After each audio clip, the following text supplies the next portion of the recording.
J'espère que...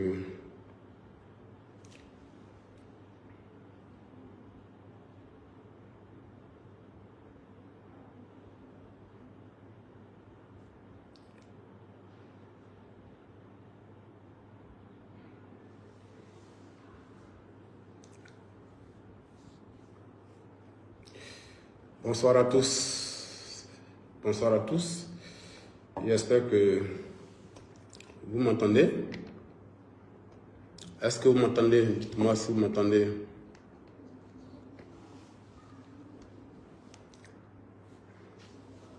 Est-ce que vous m'entendez?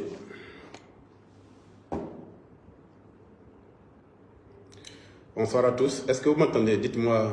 Ouais, 1 minute de retard, c'est pas grave, hein, Yves Gali. C'est juste 1 minute de retard. D'accord?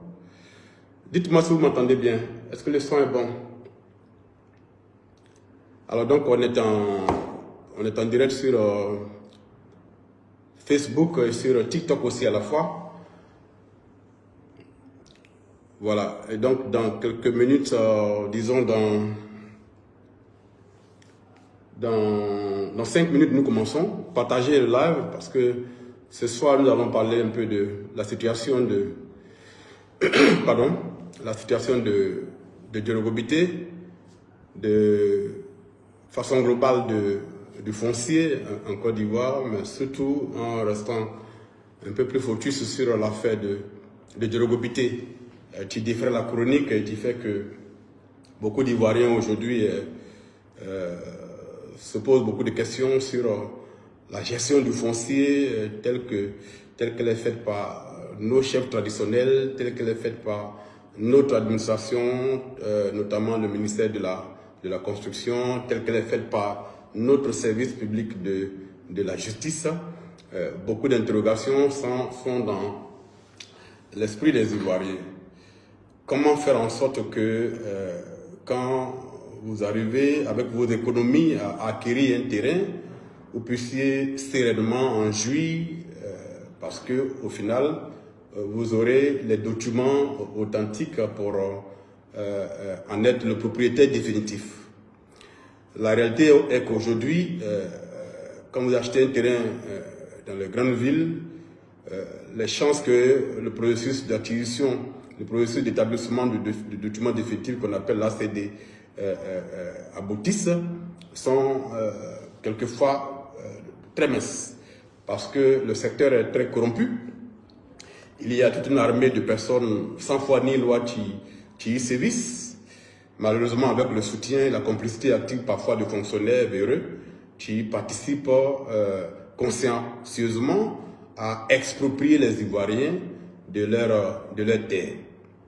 Depuis quelque temps, vous avez dû le savoir, il y a une affaire qui défraie la chronique quand cette dame, Madame Traoré Assetou, épouse Hamon, prenant son courage à 2 mains, a fait une vidéo pour dénoncer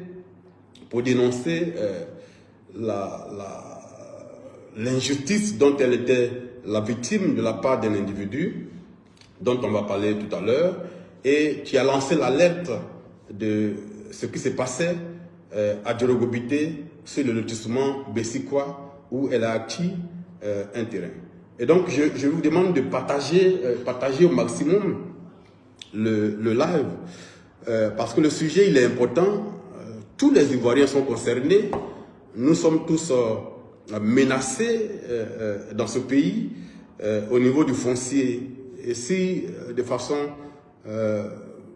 j'allais dire, globale, nous ne nous levons pas pour dire ça suffit, pour dire qu'il faut qu'on y mette de l'ordre dans ce secteur-là, eh bien, demain, après-demain, dans quelques années, en tout cas dans un temps pas si lointain que cela à l'échelle humaine, nous allons avoir beaucoup de difficultés avec le foncier, que ce soit au nord du pays, que ce soit au sud, au centre, à l'ouest et à l'est, partout sur le territoire national, il y a de graves problèmes fonciers.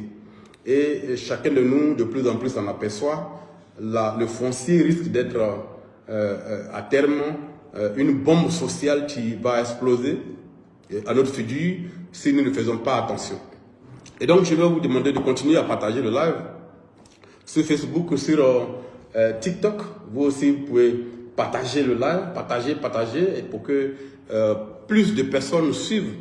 Les Ivoiriens sont friands malheureusement d'amusement, mais lorsqu'il s'agit de se battre pour défendre leurs droits, de se battre pour défendre ce qui est juste, de se battre pour défendre le projet de construction d'une société qui garantisse des droits à tout le monde, ils sont très souvent aux abonnés absents. Vous verrez que sur ce live, on ne sera même pas plus de 3 000 à 4 000 personnes à suivre, parce que bon, des choses moins peut-être moins amusantes, mais plus amusantes, intéressent les Ivoiriens. Donc je vous demande de partager. Nous sommes déjà 1260 personnes en ligne, c'est déjà pas mal. Allons jusqu'à 2000 à 3000. Et puis, on va parler de cette affaire de Djorogobité, qui n'est que la face cachée d'un vaste processus de contestation, d'expropriation d'Ivoiriens, détenteurs de droits coutumiers ou détenteurs de titres administratifs qui ne peuvent pas jouir de leur terrain parce que quelqu'un, quelque part, a des pouvoirs incroyables et arrive avec une facilité déconcertante à se faire établir des actes définitifs alors que d'autres personnes, pendant des années, n'arrivent pas à obtenir leur document. Et donc ce soir, nous allons parler. Des Ivoiriens de la diaspora m'ont appelé, ont appelé des journalistes de l'éléphant déchaîné et ont manifesté leur mécontentement de voir que dans leur propre pays, ils ne puissent pas jouir des terres qu'ils ont légalement acquises et qu'au final, ils perdent de l'argent comme cet Ivoirien qui est en Suisse, qui a perdu 100 millions, parce qu'il a acquis un terrain qui finalement lui a été arraché dans un contexte qu'il n'a pas pu comprendre et que nous connaissons.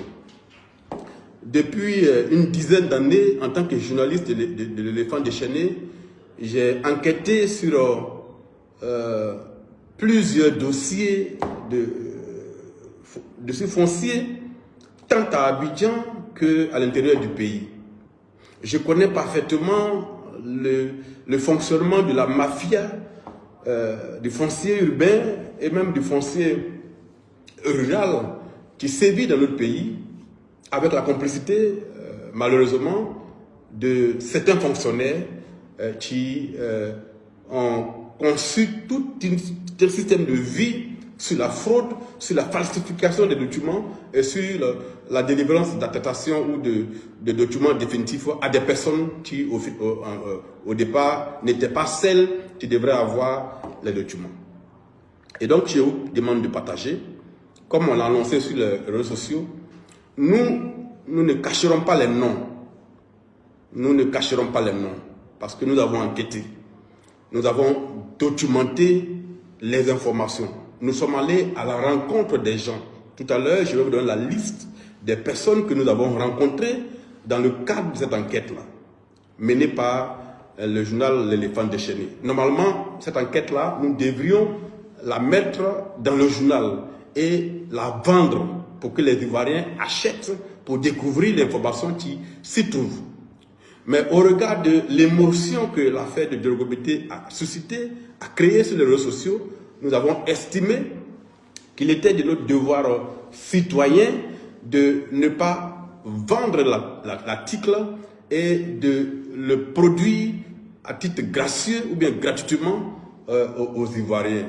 Et donc, vous pouvez enregistrer cette vidéo, mais dans tous les cas, après, l'article lui-même, totalement rédigé, sera en ligne avec toute la documentation et toutes les preuves qui accompagnent l'enquête que nous avons faite. Donc, vous aurez l'enquête en ligne, vous l'aurez dans le journal digital et que nous mettons à vos dispositions. Mais là, je vais expliquer ce qui s'est passé.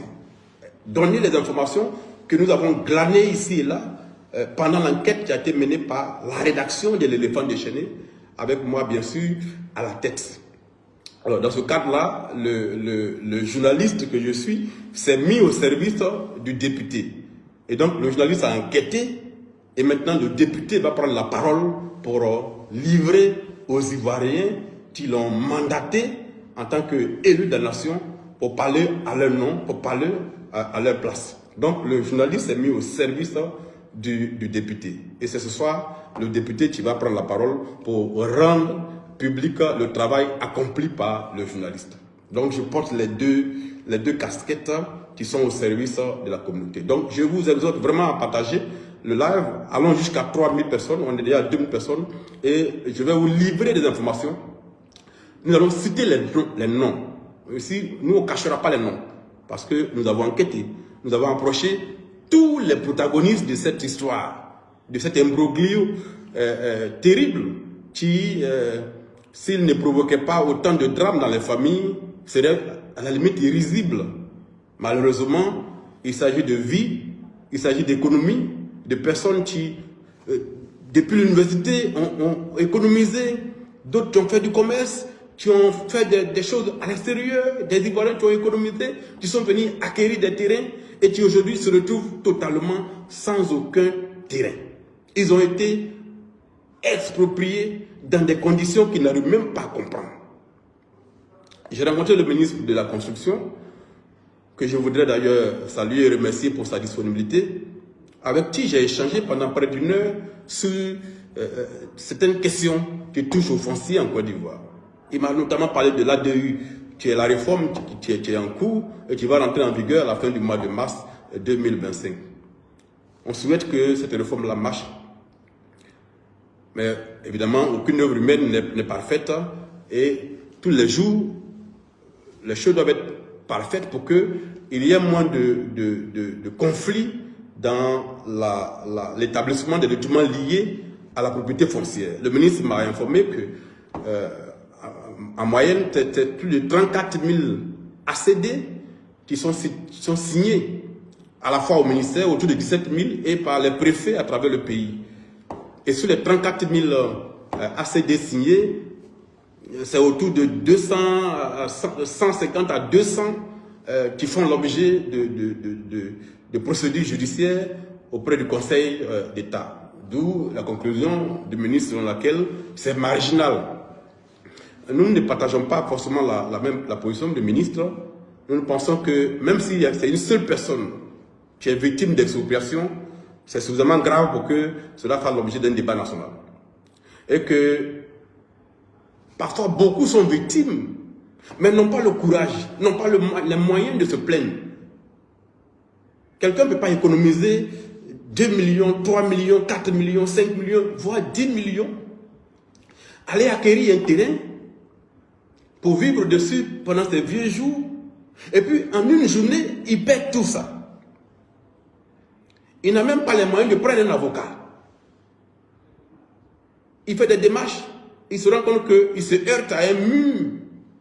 Et finalement, il abandonne. Donc, beaucoup abandonnent. Au cours de cette enquête-là, nous avons été joints par plus de 150 personnes qui nous ont interpellés sur des cas similaires, vêtus à Cocody, dans d'autres quartiers, à Yopougon, à Songon, à Port-Boué, à Bobo. Dans toute la commune d'Abidjan, les conflits fonciers sont partout. Et c'est toujours le même mode opératoire. Des individus débarquent un matin, prennent des informations sur les lots non mis en valeur, et puis dans 6 mois, 4 mois, 10 mois, ils sont propriétaires. Le jour où l'acquéreur de bonne foi veut faire ses documents, il découvre que un titre foncier a été créé, un ACD a été déjà délivré sur sa parcelle. Comment c'est possible ça? Comment cela est possible? Et donc c'est ces questions-là que nous voulons traiter ce soir à partir du petit cas de l'Ogobité, qui n'est qu'une goutte d'eau dans l'océan des frustrations et des humiliations qui sont celles des Ivoiriens qui acquièrent des terrains et qui sont dépossédés dans des conditions totalement humiliantes et même qui, au sein de la justice également, sont également humiliés. Donc, je vous exhorte à partager sur TikTok, sur Facebook. Nous sommes déjà à plus de 2500 personnes en ligne, 2800, c'est déjà pas mal. Allons à 3000 et puis à 20h35, on démarre. Et là, je vais vous prier d'écouter attentivement. Parce que à partir de ce direct-là, vous devez comprendre un peu comment les choses évoluent et vous-même vous prémunir demain de ces mésaventures qui arrivent aux autres. C'est parce que les gens n'ont pas d'informations. Il n'y a pas beaucoup de communication sur les procédures d'établissement des documents, que beaucoup se laissent avoir, ou bien sont grugés. Mais en même temps, dans le secteur se trouvent de redoutables escrocs, de redoutables faussaires, de redoutables bandits, dotés de moyens conséquents, qui peuvent semer le trouble sur n'importe quel lotissement. Et donc, il faut que les Ivoiriens soient informés. Il faut qu'ils sachent que le foncier est un secteur stratégique qui intéresse tout le monde. Il n'y a pas meilleur investissement au monde que dans le foncier, que d'acquérir des maisons, que d'avoir des terrains qui prennent la valeur chaque jour. Et évidemment, dans le secteur également, il y a beaucoup de blanchiment d'argent. Et c'est tout ça, ce cocktail-là, qui aboutit à ce phénomène d'expropriation et de faux usage de faux qui se passe et qui font que beaucoup d'Ivoiriens n'ont pas les moyens d'obtenir leur ACD alors qu'ils ont acquis leur terrain de bonne foi. Alors, dans 2 minutes exactement, on commence et je voudrais que vous preniez note. Tout ce que je vais dire est le résultat d'une investigation. Nous ne sommes pas restés au bureau pour écrire. Nous sommes allés sur le terrain, au ministère de la Construction, à Djorogobité. Nous avons rencontré des victimes. Nous avons interrogé des policiers, des gendarmes. Nous avons découvert que plusieurs dizaines de procédures judiciaires sont engagées depuis les commissariats et les brigades de gendarmerie contre le même individu. Nous avons interrogé des officiers de gendarmerie qui ont fait des enquêtes il y a 6 ans, 7 ans sur le cas de Djorogobité. Et nous avons documenté tout ça. Et nous avons compris en épluchant les documents, les informations audio et physiques, nous avons retracé exactement ce qui s'est passé sur Djorogobité. À partir donc de cette vidéo, vous allez comprendre les tenants et aboutissants et vous allez comprendre qui dit vrai, qui dit faux. Mais évidemment, nous ne sommes que des journalistes. Nous ne sommes pas des magistrats, ni des policiers. Comme le dirait le leader de Balai Citoyen au Burkina Faso, les journalistes lèvent le lièvre. Il appartient aux autorités et à la société d'attraper ce lièvre-là. Donc, ce que je vais faire ici peut servir d'élément d'une éventuelle enquête demain. Le ministre de la Construction m'a informé qu'il avait demandé 2 enquêtes. Une enquête policière et une enquête interne qui est réalisée par l'inspection générale du ministère de la Construction. Notre enquête à nous n'est pas forcément dans le même sens ou avec les mêmes règles que celles qui sont menées par l'inspection et la police. Nous avons fait une enquête journalistique. Donc, je m'en vais vous livrer les résultats. Affaire Djorogobité 2. La face cachée d'un processus d'expropriation. Affaire Djorogobité 2. La face cachée d'un processus d'expropriation. Et donc, chers Ivoiriens, la justice élève une nation. Le péché ou la corruption fait le malheur des peuples. La corruption est la honte des peuples. C'est une parole qui est tirée de la Bible. Je suis Assalé Tiemoko Antoine, journaliste d'investigation, fondateur du journal L'éléphant déchaîné. Je suis aussi député de la nation, donc porte-parole, porte-voix, défenseur, rempart du peuple de Côte d'Ivoire, comme le sont tous les députés de Côte d'Ivoire. Il y a parmi les fonctions d'un député, une qui est particulièrement importante, à savoir celle du contrôle de l'action gouvernementale.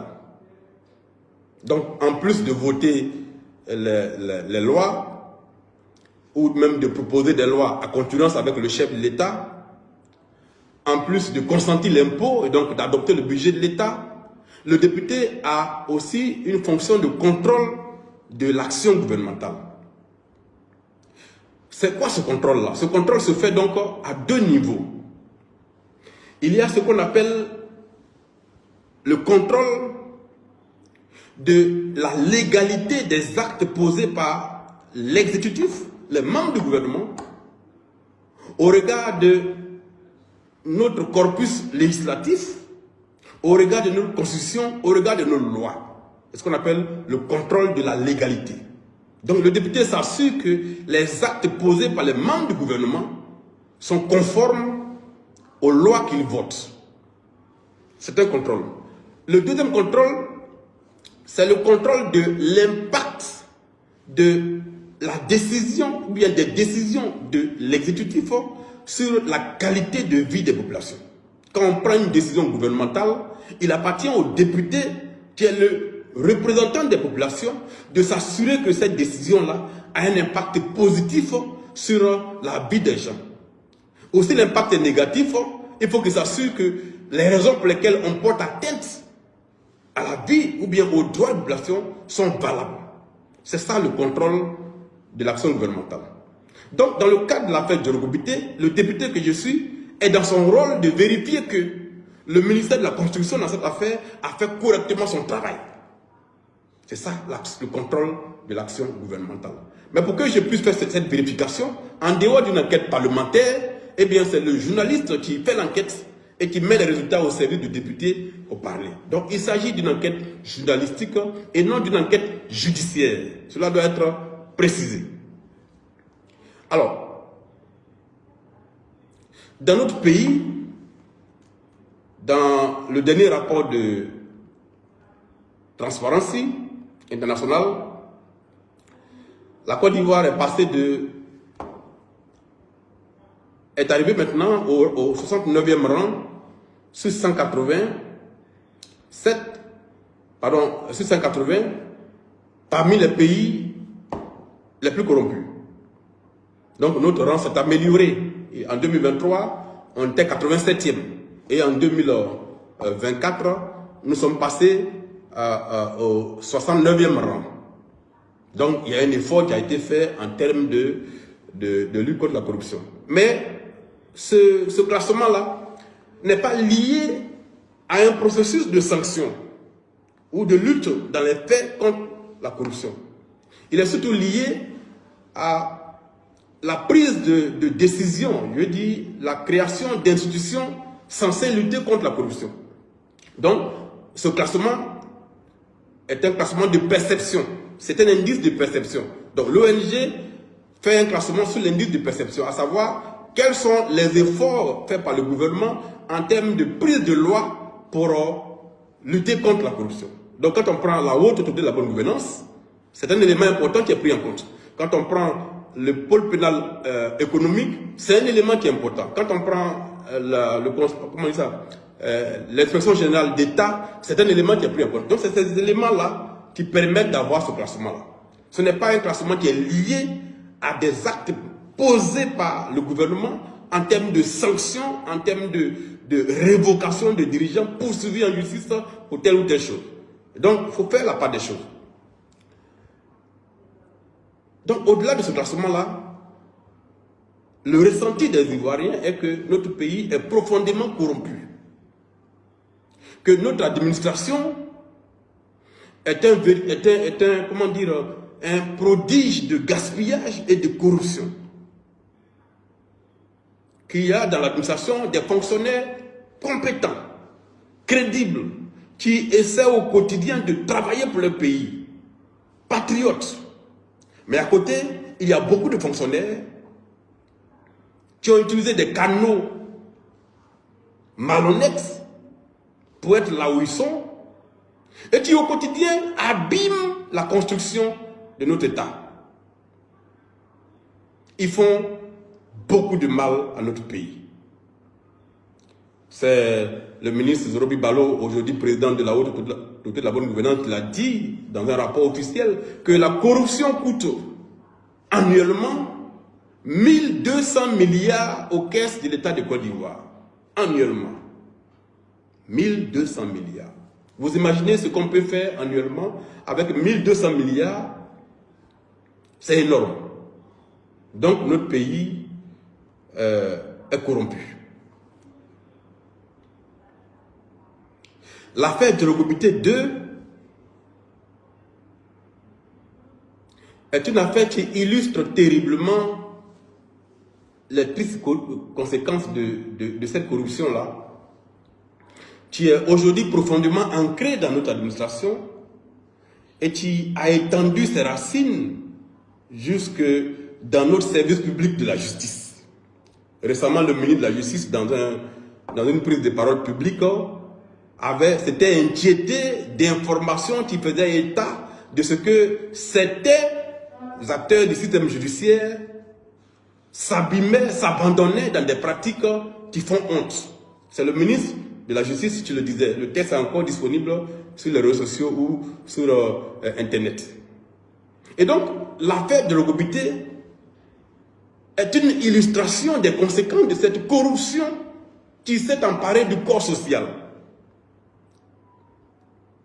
qui s'est emparée d'une partie de notre administration, qui s'est infiltrée jusque dans les villages, dans les chefferies, dans les notabilités. À tous les niveaux de la vie sociale, la corruption est présente. Et les conséquences, au fur et à mesure, au fil du temps, commencent à devenir totalement insupportables pour beaucoup d'Ivoiriens. Parce que les victimes ne se comptent pas, milliers. Et donc, ce qui se passe, ou ce qui s'est passé dans l'affaire de Djorogobité, est tout simplement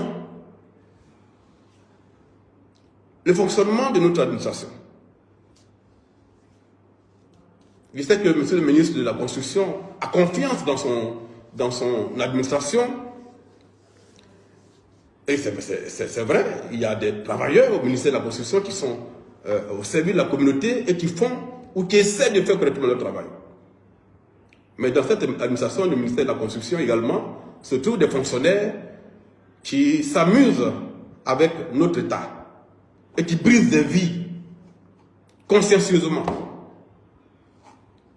Alors donc, nous avons mené une enquête à partir de l'alerte lancée par Mme Traoré Assetou, épouse Amon.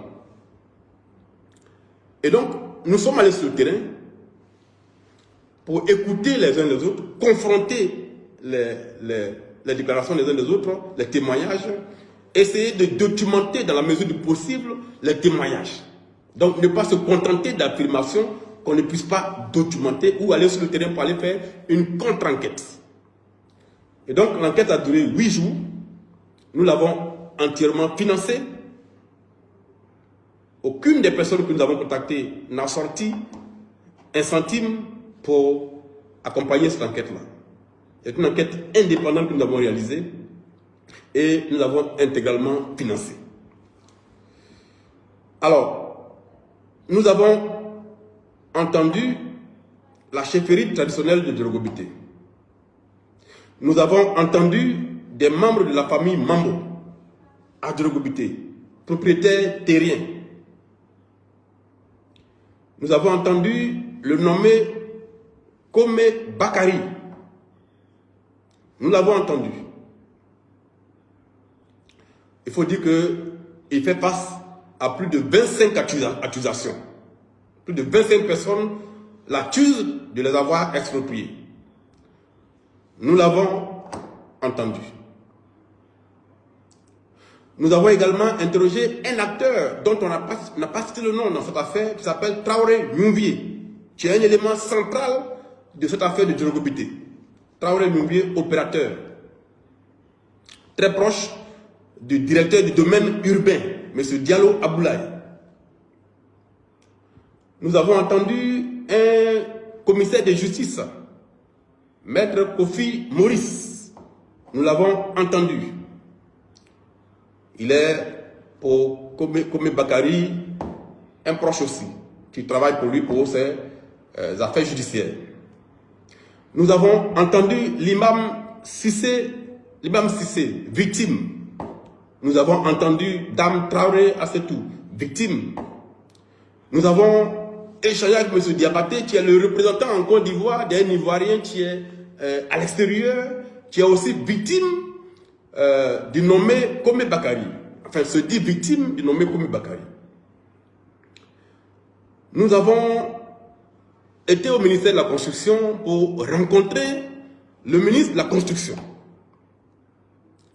Nous avons écrit au directeur du domaine urbain à qui nous avons soumis un questionnaire précis, sur des faits précis.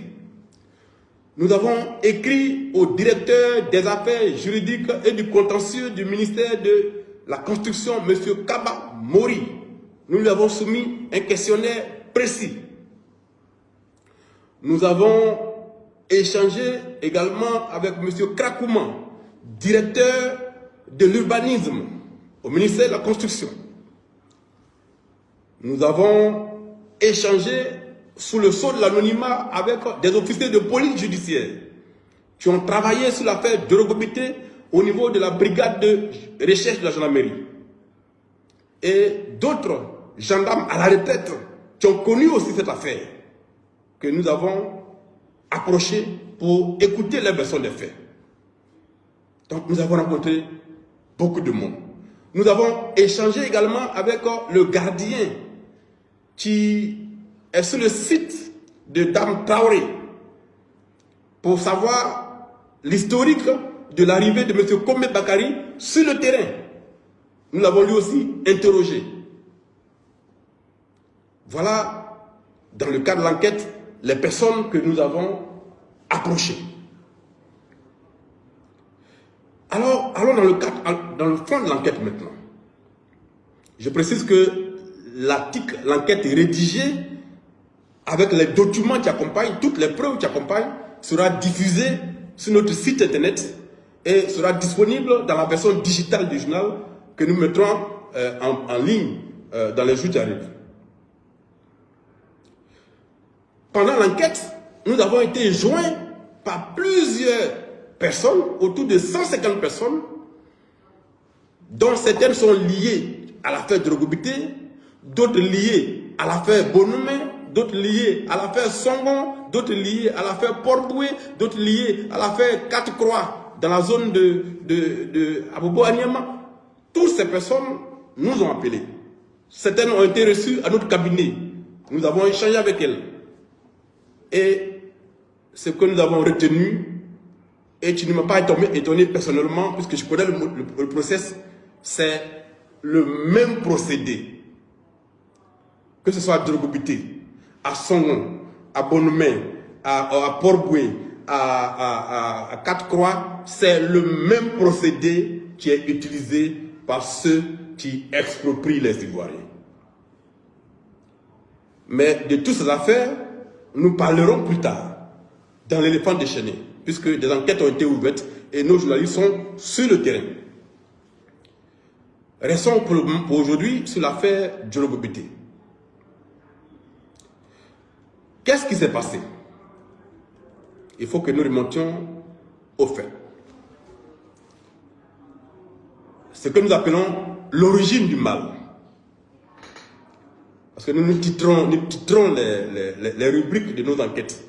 Donc, la première partie de l'enquête que nous avons baptisée l'origine du mal. D'où est parti le mal qui a provoqué ce que des personnes vivent aujourd'hui?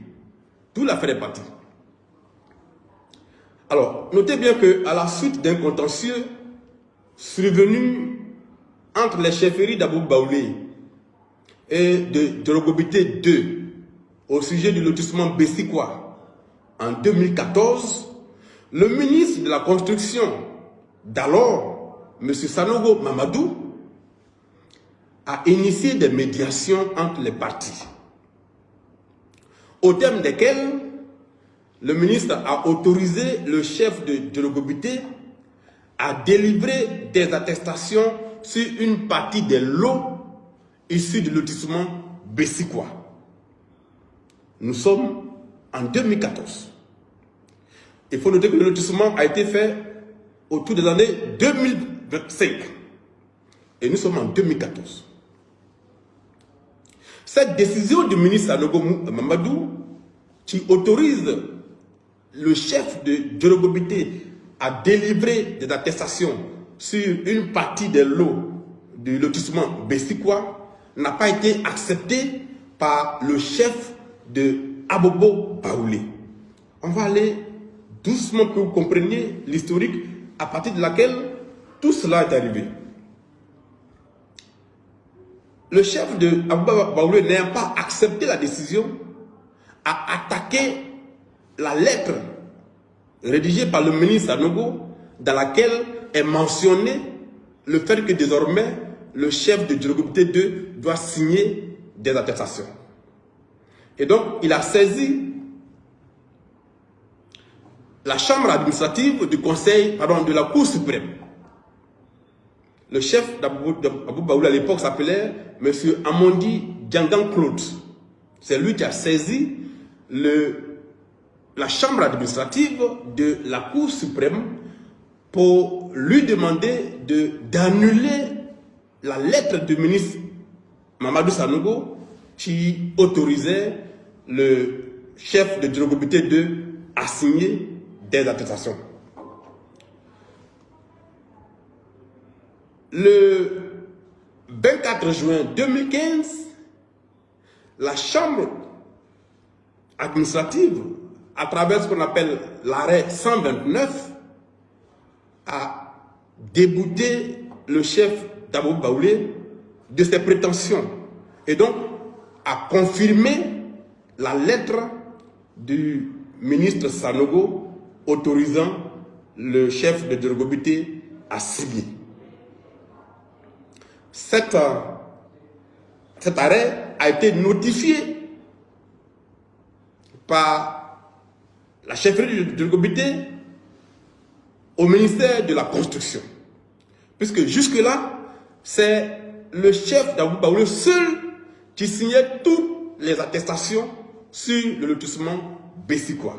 Mais par l'arrêt de la Cour suprême, il est confirmé que le chef de Djologobité doit aussi signer des attestations sur le lotissement Bessikwa et que le chef d'Abou Baoulé n'a pas qualité à signer des attestations sur le lotissement Bessikwa. La décision est notifiée au ministère. Mais au ministère de la Construction, on n'applique pas la décision du conseil, de la Cour suprême. Au mépris de cette décision, le ministère continue de délivrer des attestations, des ACD, ou bien d'instruire des dossiers d'ACD avec les attestations signées par le chef de Bessikwa, le chef d'Abou Baoulé sur le lotissement Bessikwa. Donc le ministère n'applique pas la décision de la Cour suprême. C'est tout cela qui a créé progressivement le désordre. Quand le chef de Djologobité 2 signe une attestation, qu'il la remet à un acquéreur, au niveau du ministère de la Construction, l'acquéreur en question, détenteur de l'attestation de Djologobité, ne trouve pas la voie pour établir ces documents. C'est plutôt les attestations de Abou Baoulé qui sont toujours prises. De sorte que, écoutez bien, en 2016, l'actuel chef de Djologobité, Menkan Assis Joseph, par arrêté préfectoral, succède à l'ancien chef qui était là. Devant les difficultés qu'éprouvait son village à gérer le lotissement Bessikwa, le chef Assis Menkan Joseph saisit la chambre administrative de la Cour suprême au fin de l'amener à interpréter l'arrêt 129.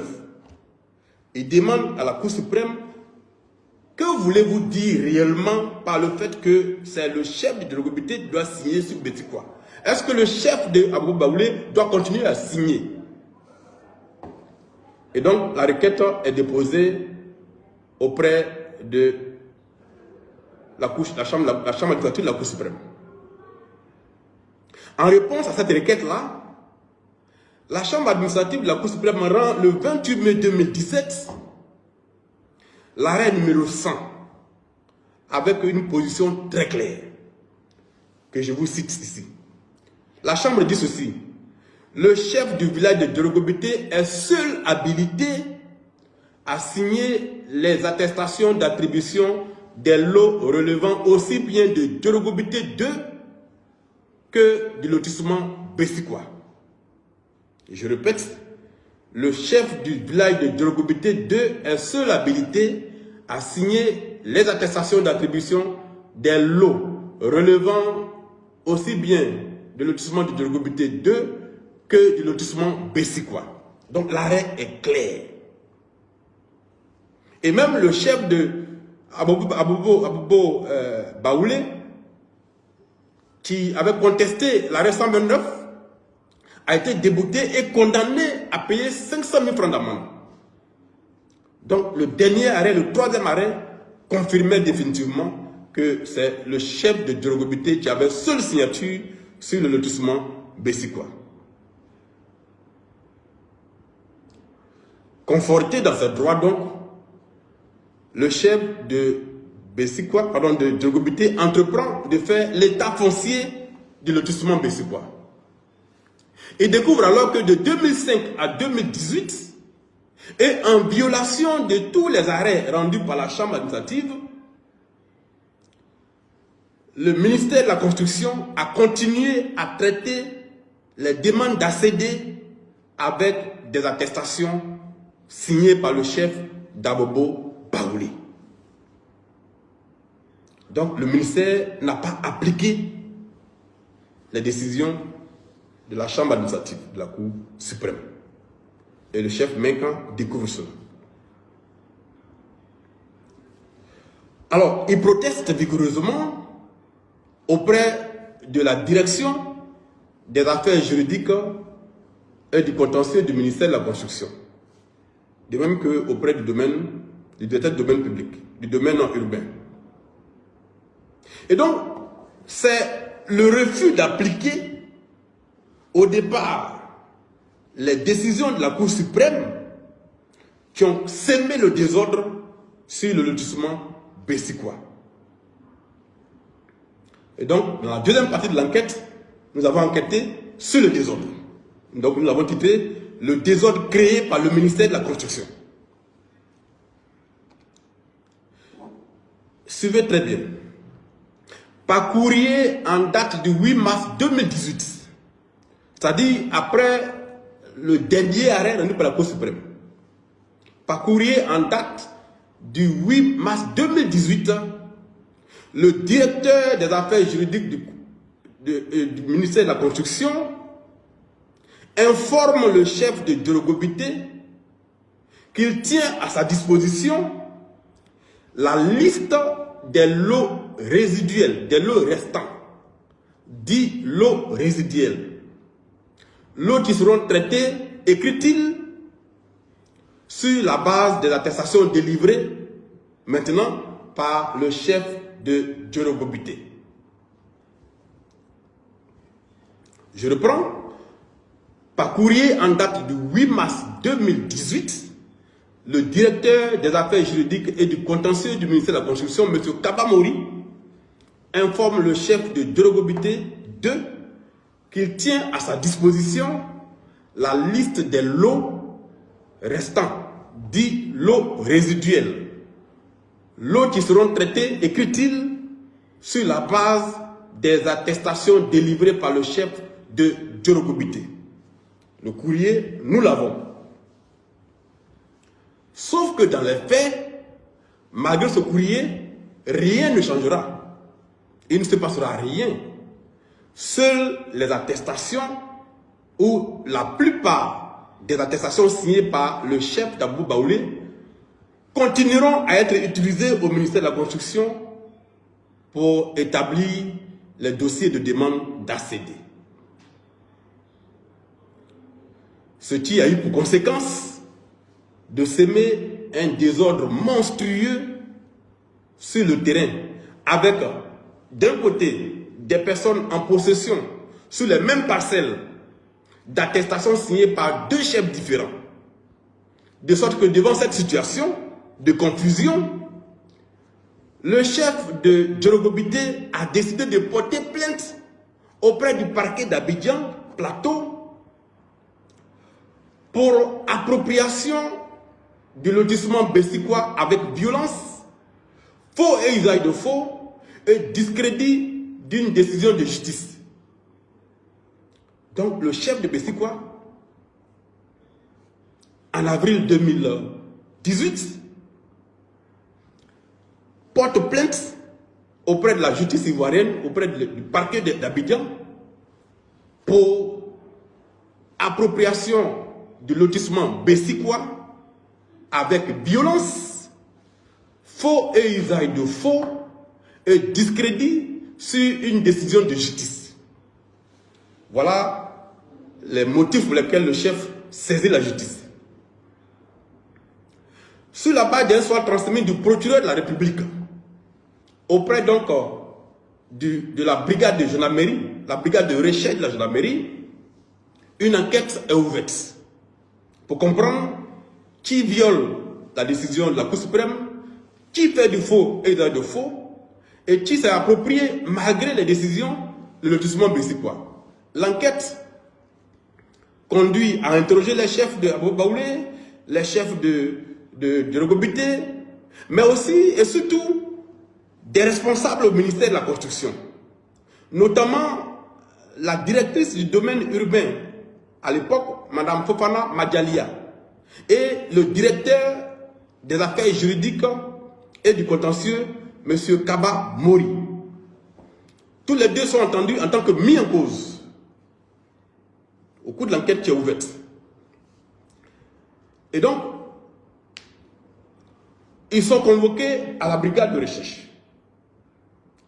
Le directeur des affaires juridiques, je signale, est magistrat. Magistrat hors hiérarchie. Et donc, lui et Mme Madjelia Fofana sont convoqués au niveau de la brigade de recherche pour être entendus. Mais pour entendre M. Kaba, il a fallu changer son statut de mis en cause pour passer au statut de témoin. Parce qu'en tant que magistrat, on ne peut pas l'auditionner comme ça sans que ça fasse l'objet d'une procédure spéciale.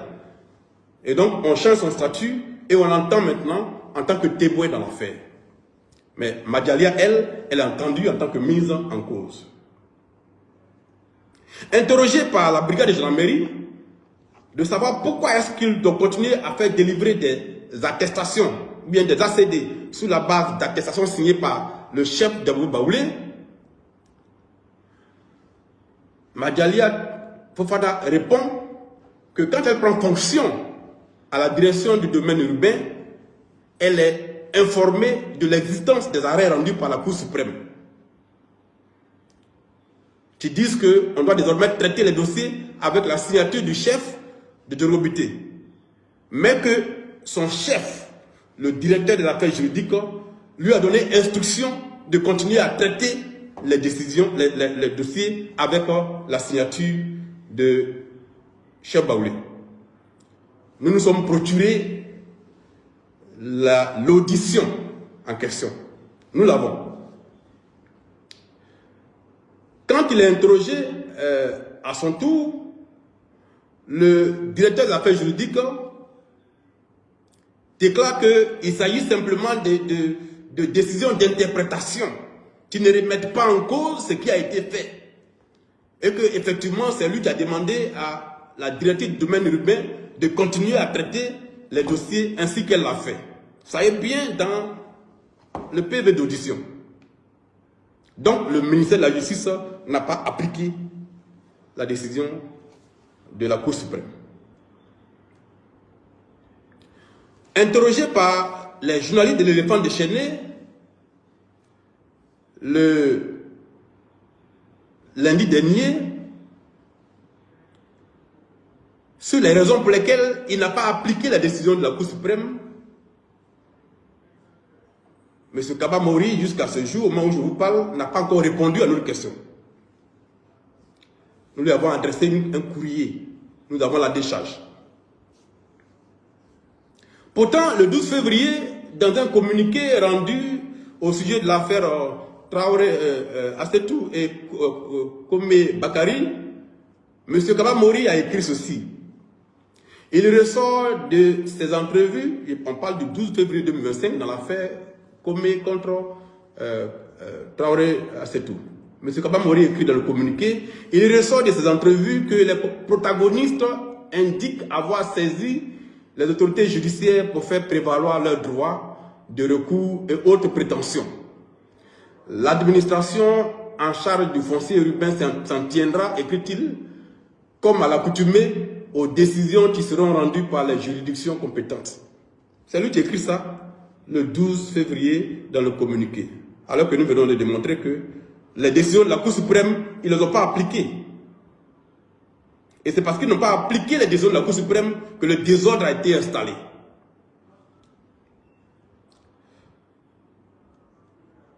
Approché par l'éléphant déchaîné pour comprendre la réponse donnée par M. Kaba Mori devant les officiers de police judiciaire, un acteur judiciaire que nous avons interrogé sur l'anonymat nous a révélé ceci.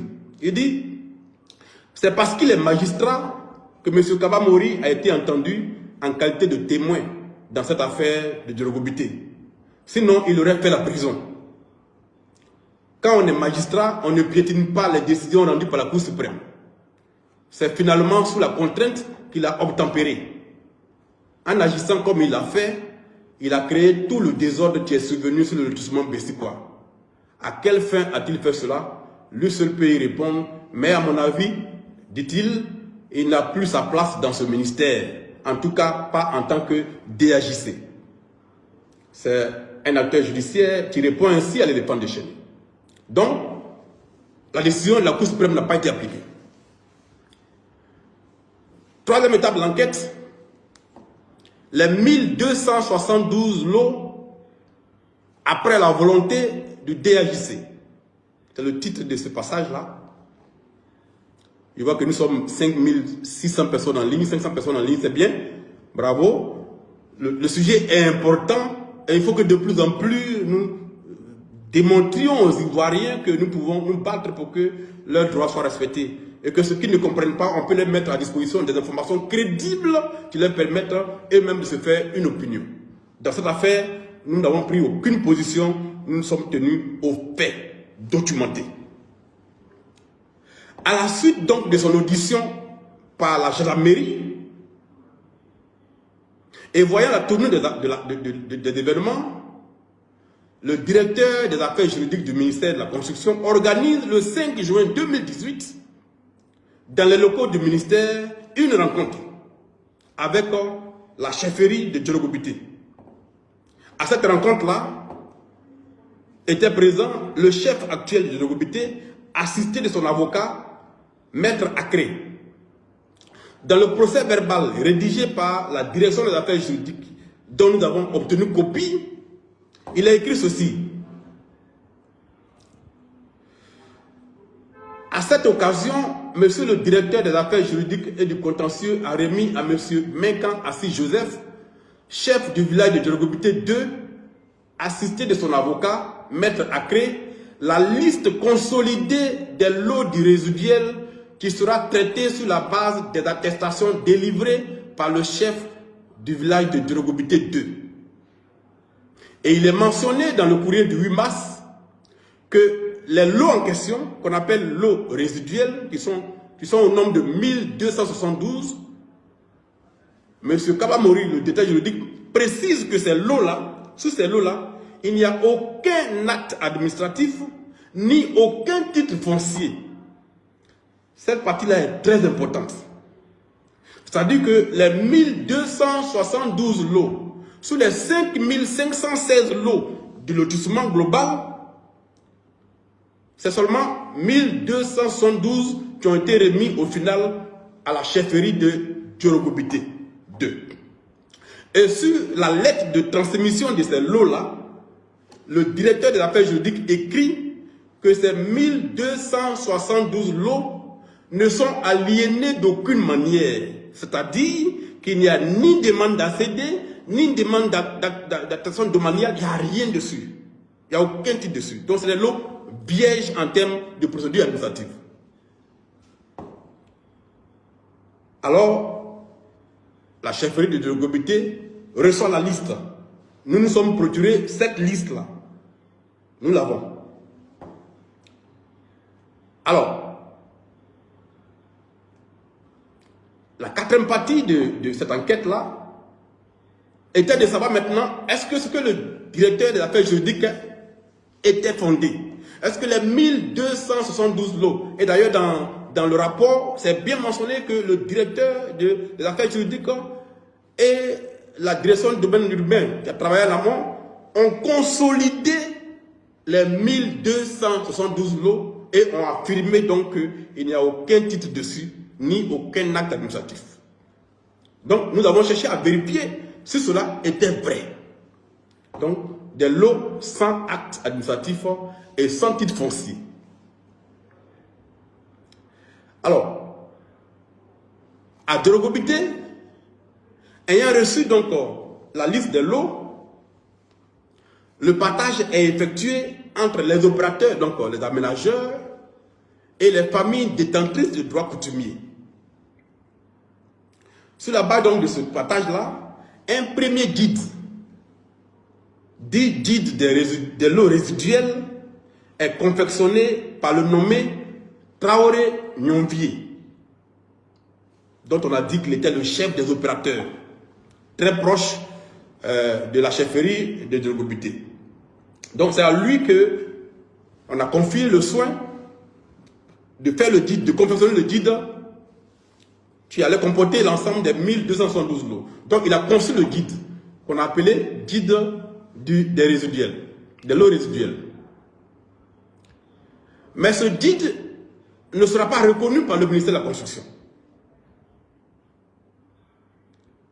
Le guide résiduel qui a été conçu par Traoré Nyonvier n'a pas été reconnu par le ministère de la Construction. Donc aucun titre n'a été créé à partir de ce guide-là. Et donc le guide est resté entre les mains de M. Traoré Nyonvier. Au même Traoré Nyonvier, on a confié de faire maintenant le guide définitif. Et donc c'est lui qui a confectionné pratiquement 12 guides. Il y a 12 tomes. Nous l'avons vérifié. 12 guides. Et c'est lui qui a fait établir toutes les attestations d'attribution sur l'ensemble des 1272 lots. Donc il a fait les guides et il a fait les attestations. Qu'il est allé remettre donc à la chefferie de Djorogobité. Et la chefferie de Djorogobité, après avoir séparé les lots revenant aux familles, a remis les lots revenant aux opérateurs, à Traoré Nyonvier, y compris les attestations qui accompagnent cela, dont des attestations déjà présignées. Des attestations présignées. Qu'il a remises à M. Traoré Nyonvier. Alors, qu'est-ce qui va se passer après? Il va se passer le fait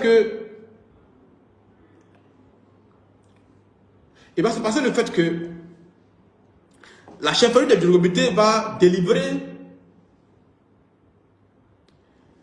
des attestations à des acquéreurs. Et c'est là que va intervenir la magie au ministère de la Construction. Donc cette partie-là, dans l'enquête, nous l'avons baptisée la magie au ministère de la Construction. En se rendant au ministère de la Construction avec les attestations tirées des lots résiduels reversés à la chefferie de Djorogobité, les acquéreurs font une désagréable surprise. Pardon, une désagréable découverte. Ont une désagréable surprise donc. 1. Ils découvrent qu'il y a des individus qui détiennent déjà des attestations sur les lots résiduels. Mais ces individus n'ont pas leur nom dans le titre officiel qui est à Djologobité. Alors que la direction des affaires juridiques avait dit qu'il n'y avait aucun acte administratif et aucun titre sur ces lots-là. Donc, les acquéreurs découvrent cela. Deuxième chose, ils découvrent que des demandes d'ACD sont en cours sur plusieurs lots du résiduel, alors que la direction du domaine urbain avait assuré que sur les 1272 lots, il n'y avait aucun titre ni acte administratif en cours. Les acquéreurs découvrent que ce n'est pas vrai.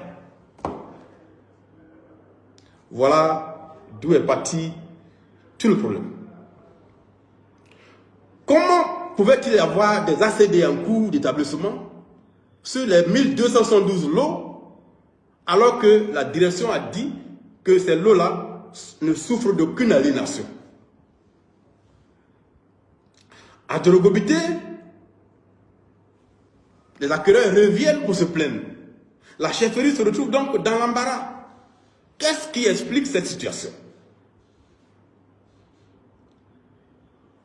En observant les attestations en doublon, la chefferie réalise que certaines portent bien la signature du chef de Djologobité, alors même que leur détenteur ne figure pas dans le dit du village, ni dans celui qui est au ministère de la Construction. Comment ont-ils pu avoir ces attestations? D'où proviennent donc ces attestations? C'est que d'abord, le premier guide, dit guide des lots résiduels et non reconnu par le ministère, est resté entre les mains de Traoré Nouvier, et qu'ensuite, le chef de Djologobité, au moment du partage des lots, avait remis plusieurs dizaines d'attestations pré-signées, mais sans numéro de lot, à Traoré Nouvier, pour le compte des opérateurs qui sont intervenus dans le projet. Était-ce Traoré Nouvier qui délivrait ces attestations en doublon à des acquéreurs qui ne figuraient pas dans le titre du village? Personne ne pouvait répondre à cette question. N'ayant pas la réponse, et pour prévenir d'autres faits, et même par mesure de précaution, la chefferie de Djologobité, à travers le secrétaire général, a adressé par voie de commissaire de justice, le 22 juin 2022, une correspondance au directeur du domaine urbain, M. Diallo Aboulaye. Dans ce courrier, la chefferie écrit ceci. Il faut que vous écoutiez attentivement. Parce que, contrairement à ce qu'on pense, l'affaire n'est pas aussi simple qu'il paraît. Le communiqué que le ministère a produit le lundi dernier, le 12 février, est un communiqué qui cache la vérité. Toute cette affaire a une histoire. Donc, la chefferie écrit au directeur du domaine urbain.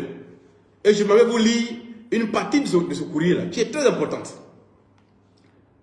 Il nous a été donné de constater que plusieurs attributaires, détenteurs d'attestations d'attribution et régulièrement inscrits dans le guide du village de Djologobité 2 rencontrent au ministère de la Construction dans le traitement de leurs demandes d'ACD sur les terrains issus du lotissement Bessikwa.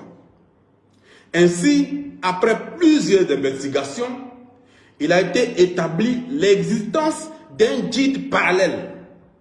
Écoutez bien ce passage-là. Ainsi, après plusieurs investigations, il a été établi l'existence d'un guide parallèle tenu en dehors de la chefferie dans lequel certaines personnes inconnues de nous sont inscrites. Munies de compulsoires effectués dans le dit guide, celles-ci introduisent des demandes d'ACD auprès de vos services, créant du coup des difficultés dans le traitement des demandes attributaires régulièrement inscrites dans nos guides. Par conséquent, nous vous prions de ne prendre en compte que les compulsoires effectués sur la base des guides détenus par le secrétaire général du village de Turgobité 2 en cas de double attribution. D'inviter les différents demandeurs à se référer au secrétariat général pour toute vérification et confirmation éventuelle. En tout état de cause, écrit la chefferie, nous déclinons toute responsabilité quant aux actes établis en dehors du secrétariat général du village de Turgobité. Ce courrier-là est transmis par voie d'huissier au directeur du domaine urbain. Voilà la vérité. Il y avait un guide parallèle à partir duquel des gens fabriquaient des attestations pour exproprier les détenteurs d'attestations délivrées par la chefferie de Turgobité. Et ces gens-là arrivaient à faire des demandes d'ACD avec ces attestations sorties du guide parallèle. Quelle réaction le directeur du domaine urbain a eu après avoir reçu ce courrier? Eh bien, il n'a donné aucune suite à ce courrier-là. Interrogé par l'éléphant déchaîné, par nos journalistes, il n'a pas répondu à cette question. Donc, il savait bien que quelqu'un détenait un guide fictif à partir duquel il fabriquait des attestations, mais ces attestations arrivaient à produire des ACD au ministère. La chefferie l'avait prévenu. Donc, nous l'avons interrogé à ce sujet-là. Monsieur Diallo Aboulaye, depuis le lundi dernier, à ce jour, n'a pas répondu à notre question. Alors, nous l'avons également interrogé sur un autre aspect, puisqu'ils ont écrit que sur les 1272 lots, il n'y avait pas de titre ni date administrative. Comment se fait-il donc que ceux qui viennent faire leur demande d'ACD découvrent qu'il y a des ACD en cours sur ces lots-là? À cette question également, M. Traoré, M. Diallo Aboulaye n'a pas encore répondu. On va donc poursuivre pour que vous compreniez le fondement de cette histoire. À partir de 2020, des acquéreurs en possession d'attestation d'attribution dûment délivrées par le chef de Turgobité vont découvrir que des titres fonciers ont été créés sur certains lots du résiduel depuis 2015. Comprenez bien ceci.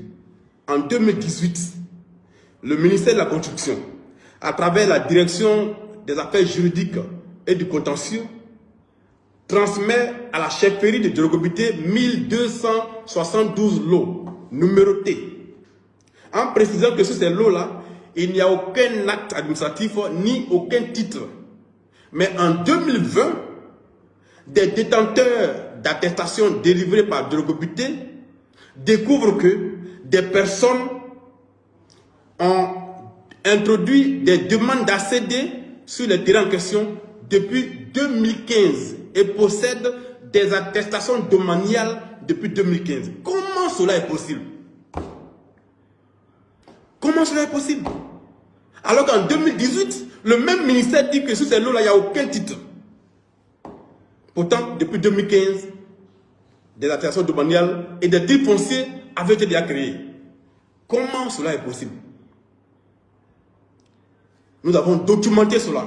Nous avons découvert ces titres fonciers créés depuis 2015 avec les attestations domaniales antidatées et dont certains même sont de fausses attestations. Expertise graphologique à l'appui.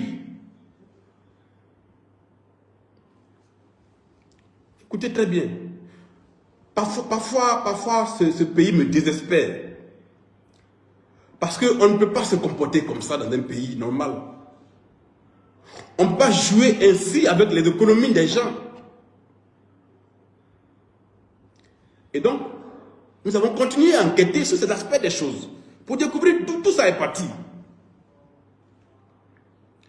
En 2015, Monsieur Diallo Aboulaye, aujourd'hui directeur du domaine urbain, était le directeur du cadastre de Cocody. Donc, il a participé à la création de tous ces titres fonciers-là. Devenu maintenant directeur du domaine urbain, il écrit qu'il n'y a pas de titre foncier.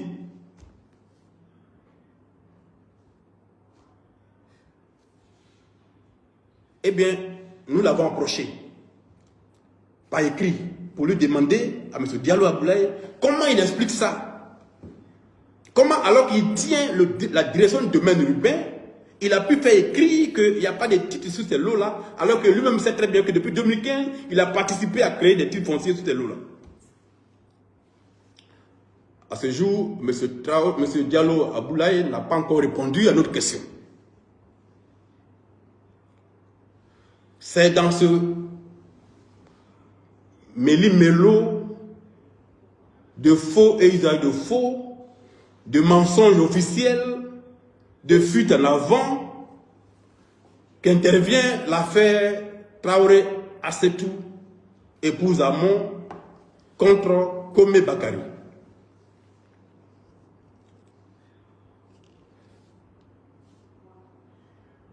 Dame Komé Bakari, Dame Assetou Traoré, est détentrice d'une attestation villageoise délivrée sur le lot 1294. Le lot 1294 de l'îlot 135 Bessikwa fait partie des lots résiduels. Et ce lot-là, dans le partage officiel du village de Robité, ce lot-là, il est avec 3 autres, appartiennent à un opérateur immobilier, un aménageur qu'on appelle Yamini Albert. Ce sont ces lots. Il a contribué au lotissement. Et donc dans le partage, il a eu des lots. Et le lot 1294 plus 3 autres font partie de ces lots officiels. Dans le guide officiel de Drogobité, dans le guide qui est au ministère, M. Yamini Albert est inscrit comme le détenteur du droit sur ces lots-là. C'est lui qui a vendu le terrain à Dame Traoré Assetou. C'est lui qui a délivré l'attestation à Dame Traoré Assetou. Son nom dans le guide de Drogobité que nous avons pu vérifier physiquement est inscrit en dessous de celui de Yamini Albert. Donc, elle a bel et bien acquis son terrain avec le vrai propriétaire. Et son nom est dans le guide. À la suite donc de son achat,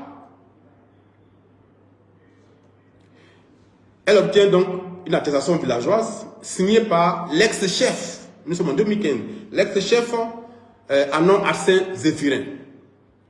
En 2017, Dame Traoré tente d'introduire auprès du ministère de la Construction son dossier de demande d'ACD. Là, le ministère lui répond qu'en raison des procès en cours au niveau de la Cour suprême, ils avaient suspendu le traitement des ACD sur le lotissement Bessikwa, ce qui en réalité n'était pas vrai. Et donc elle attend plus tard pour faire sa demande d'ACD. Donc la dame, elle répare les sérieux. Et puis, à son retour, elle entreprend de construire sa résidence sur le lot. Elle découvre que le terrain a été revendu à M. Sitafa Traoré parce que le M. Yamini, entre-temps, est décédé. Et ses ayants droit, qui ne savaient pas qu'il avait vendu le terrain à Dame Traoré, ont revendu le terrain à M. Sitafa. Et donc, quand Dame Traoré va à Drogobité, elle découvre que le nom de ce monsieur-là a été inscrit dans le guide. Et donc, elle l'approche et elle lui démontre que le terrain a été déjà acquis par ses soins. Elle apporte la lettre de cession et tous les reçus d'acquisition du lot auprès du père des enfants. M. Sitafa Traoré, qui est de bonne foi, découvre qu'effectivement, il a été induit en erreur et il retourne à Drogobité auprès des enfants et il règle le problème et il transfère à Mme Traoré Assetou son terrain. Dans le guide de Djologobité, vous verrez bien que M. Traoré Sitafa, son nom est dans le guide, et en dessous se trouve celui de Dame Traoré Assetou, parce que M. Sitafa a transmis les documents à Dame Traoré et s'est arrangé avec les enfants de M. Niamini Albert, qui eux-mêmes ont reconnu leur erreur. C'est totalement transparent. Tout ça, nous avons pu vérifier. Alors, quelques temps plus tard, alors que nous sommes en 2020 maintenant, Dame Traoré, selon ses propres dires, quand nous l'avons interrogé, reçoit un coup de fil, ou aurait reçu un coup de fil de Kome Bakari, du nommé Kome Bakari, lequel, selon elle, lui aurait proposé de lui racheter son terrain, ce qu'elle aurait refusé. Au cours de notre enquête, nous avons obtenu les contacts du gardien à qui Dame Traoré a confié la surveillance du site depuis 2015 pratiquement, lequel a utilisé le site pour faire son garage. C'est un mécanicien.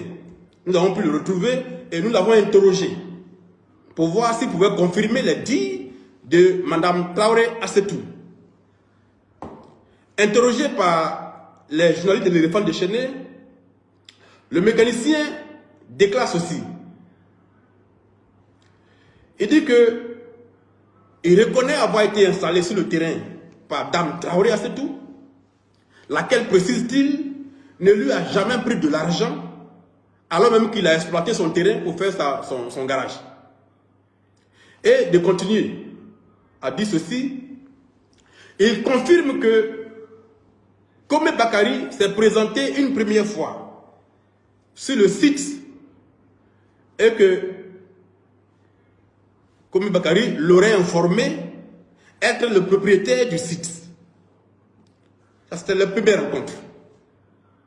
Ce à quoi il aurait répondu que non, que le terrain appartient à Dame Traoré Assetou et que lui, il travaille en tant que mécanicien pour surveiller le site. C'est alors que, d'après le mécanicien, Kome Bakari aurait demandé le numéro de cette Dame Traoré. Et le mécanicien de dit qu'il a fourni le numéro de la dame à Kome Bakari, qui avait déjà le numéro dans son téléphone.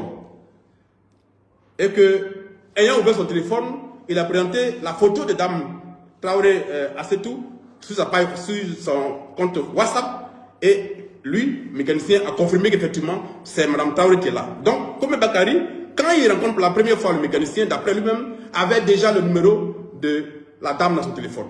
Ce qui accrédite la thèse selon laquelle il aurait déjà contacté Dame Traoré avant de venir sur le site pour dire qu'il était le propriétaire. Donc ça, nous l'avons vérifié. Et donc, par la suite, toujours selon le gardien, Kome Bakari serait revenu 2 ou 3 fois encore sur le terrain pour lui demander, lui, le gardien, moyennant de l'argent, de prendre des gens pour libérer le site parce qu'il voudrait construire une maison dessus. Et que lui, gardien, lui aurait dit toujours à Kome Bakari que le terrain ne t'appartient pas. Il faut que j'informe ma patronne qui m'a mis ici avant qu'on ne fasse quoi que ce soit. Voilà les déclarations que le gardien que nous avons interrogé nous a faites. Nous avons cette déclaration-là. Alors, de son côté,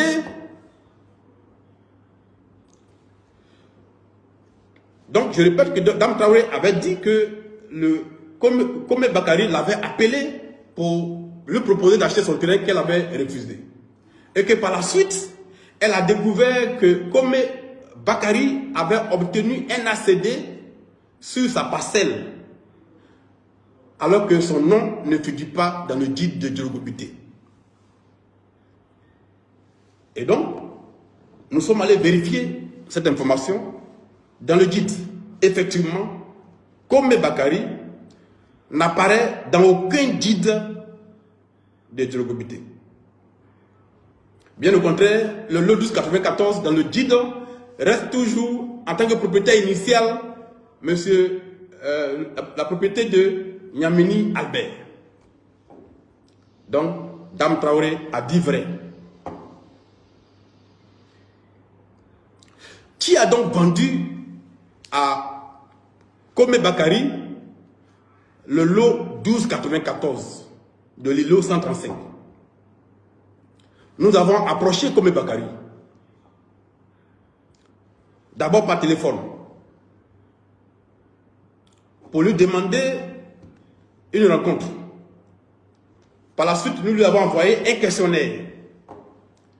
Il nous a assuré qu'il viendrait lui-même à notre rédaction pour nous expliquer les éléments. Nous lui avons donné rendez-vous à 17 h.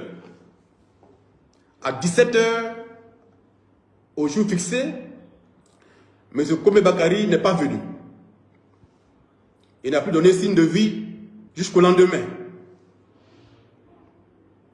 Et le lendemain, il nous a transmis des réponses. Qui lui a vendu le terrain 1294? À cette question, il répond que c'est M. Ato Nandji, propriétaire terrien d'Aboko Baoulé, qui lui aurait vendu le terrain. Sauf que Ato Nandji n'est pas propriétaire terrien à Djologobité et que le terrain en question appartient à un opérateur immobilier qui a travaillé sur le lotissement. Donc le terrain n'appartient pas à une famille. Donc l'affirmation de M. Komé Bakary, selon laquelle il a acquis le terrain avec Ato Nandji, n'est pas vrai factuellement. Factuellement, ce n'est pas vrai. Donc Ato Nandji n'a pas pu vendre le terrain à Komé Bakary. Autre chose, où est la lettre de cession que Ato Nandji lui aurait donnée quand il a payé le terrain? Ça n'existe pas. M. Komé n'a pu nous la produire.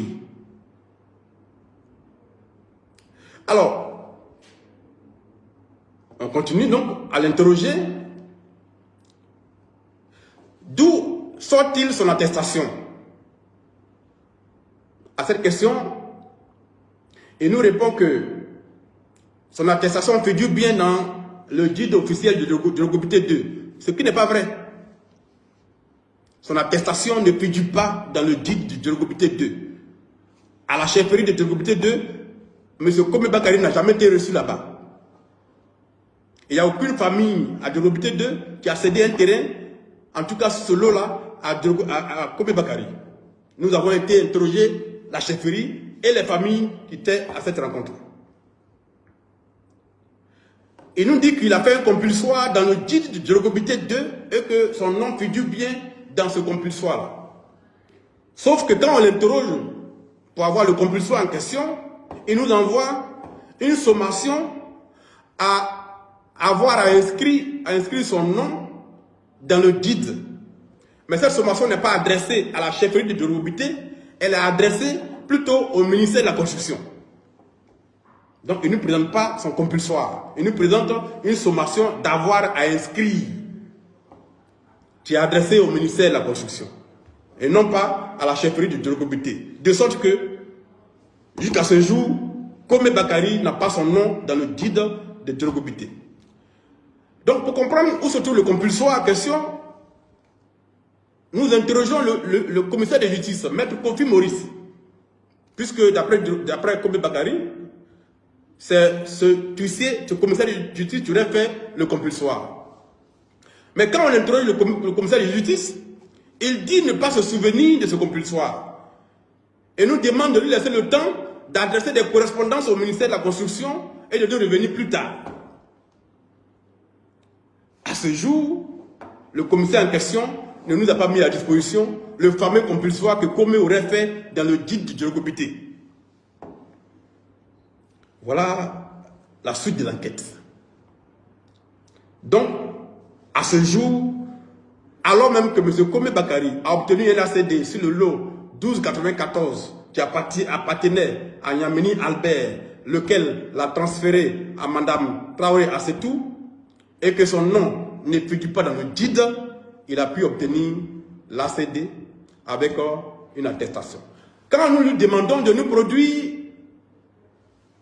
une copie du guide dans lequel se trouverait son ACD, il nous envoie le guide du résiduel. C'est-à-dire, le premier guide qui n'a pas été reconnu par le ministère de la Construction et qui est resté dans les mains de Traoré Nyouvier. C'est ce que M. Kobe Bakary nous envoie comme faute capture d'écran du guide dans lequel se trouverait son attestation. Mais justement, ce guide-là n'a jamais été validé et il n'a jamais prospéré auprès du ministère. Comment une attestation pourrait sortir de ce guide-là? Voilà une autre incongruité. Et donc, alors que nous poursuivions l'enquête, c'est M. Krakouman. Écoutez bien cette partie. M. Krakouman, qui, à la suite de ma rencontre avec le ministre de la Construction, le lendemain, m'appelle et me dit qu'il a des documents à me transférer sur l'affaire Kobe Bakary, Dame Traoré Assetou. Et M. Krakouman me transfère un document daté du 25 avril 2020 portant la signature du chef du village de Drogobité 2 ayant pour objet annulation d'attestation d'attribution sur le lotissement Bessikwa adressé au directeur du domaine urbain. Dans ce document, le chef de Drogobité aurait écrit, puisque c'est son nom qui est cité, le chef de Drogobité écrit qu'il a procédé à l'annulation de l'attestation du lot 1294 au bénéfice de Yamini Albert et que désormais le même lot est attribué à Kome Bakary. Voilà le document que M. Krakouman, directeur de l'urbanisme, me transfère par WhatsApp.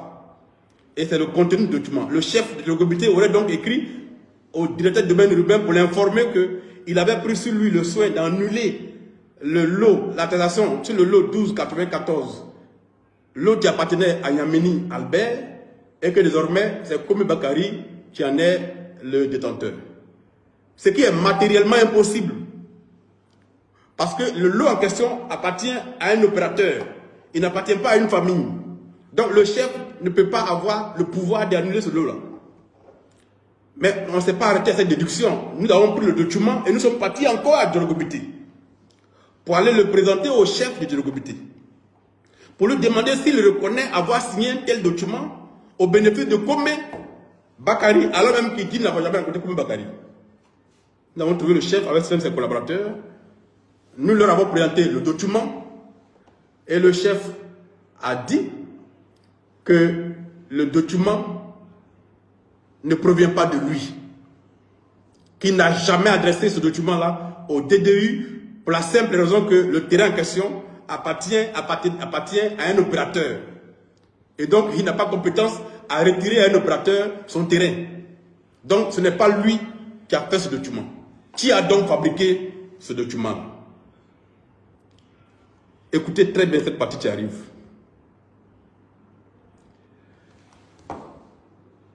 Alors même que nous échangions avec le chef de Drogobité, nous avons appris le cas d'un Ivoirien qui se trouve au Canada et qui est aux prises aussi avec Kome Bakary en justice.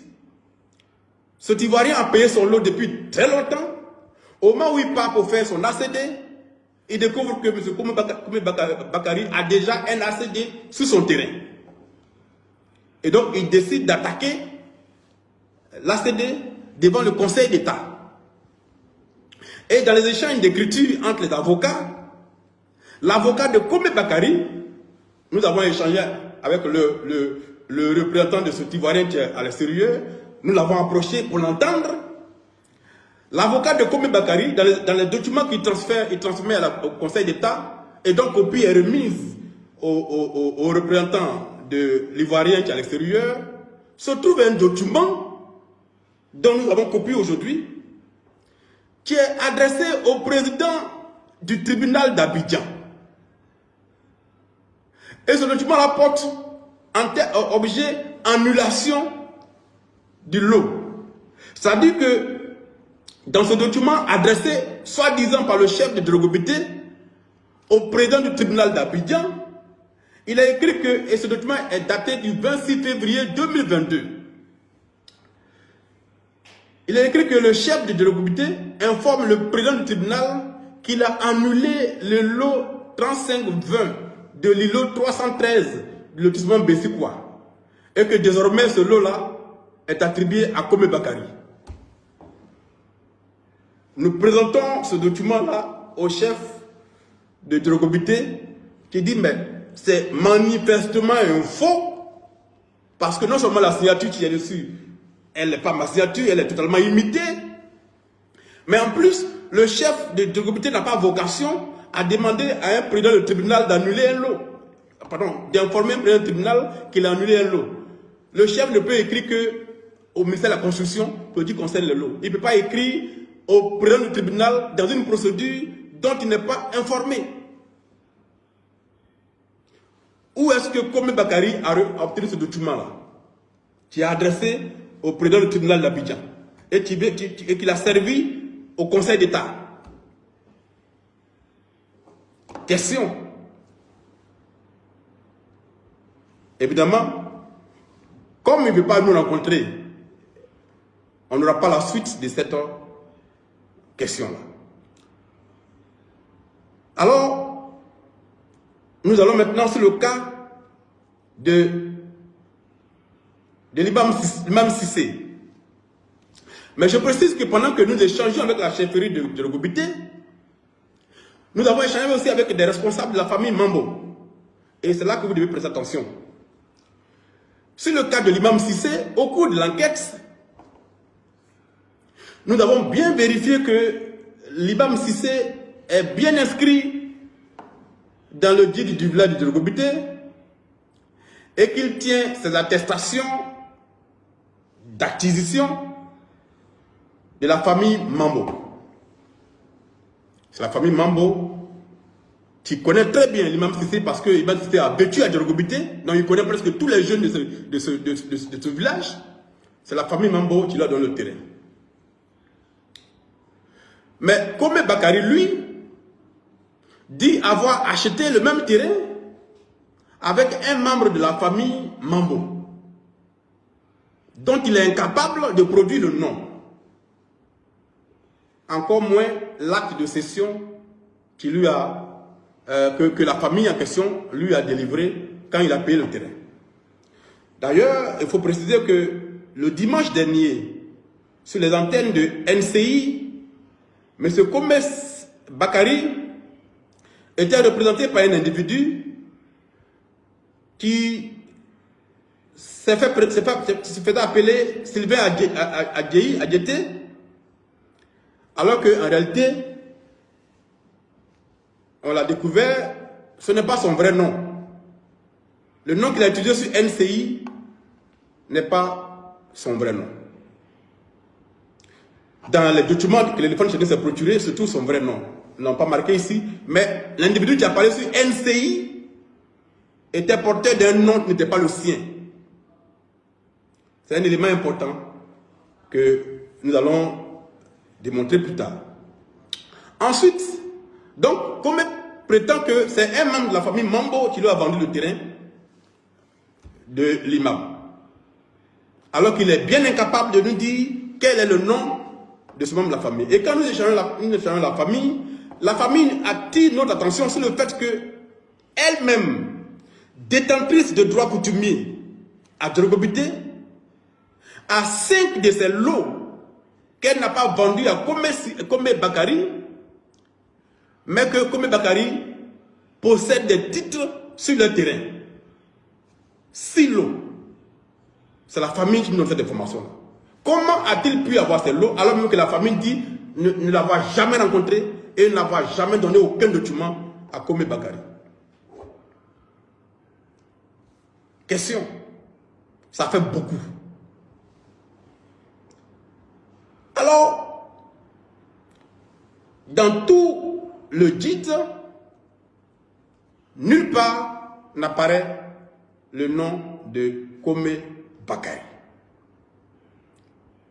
Ces attestations qu'il produit ne proviennent pas ni du guide qui est à Djorogobité, ni de celui qui est au ministère.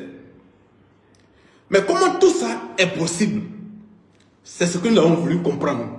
Comment tout ça est possible? Comment il peut y avoir des attestations qui ne sont pas du guide, qui viennent d'ailleurs et qui permettent, malgré ça, de produire des ACD. Donc nous avons approfondi l'enquête à ce niveau-là.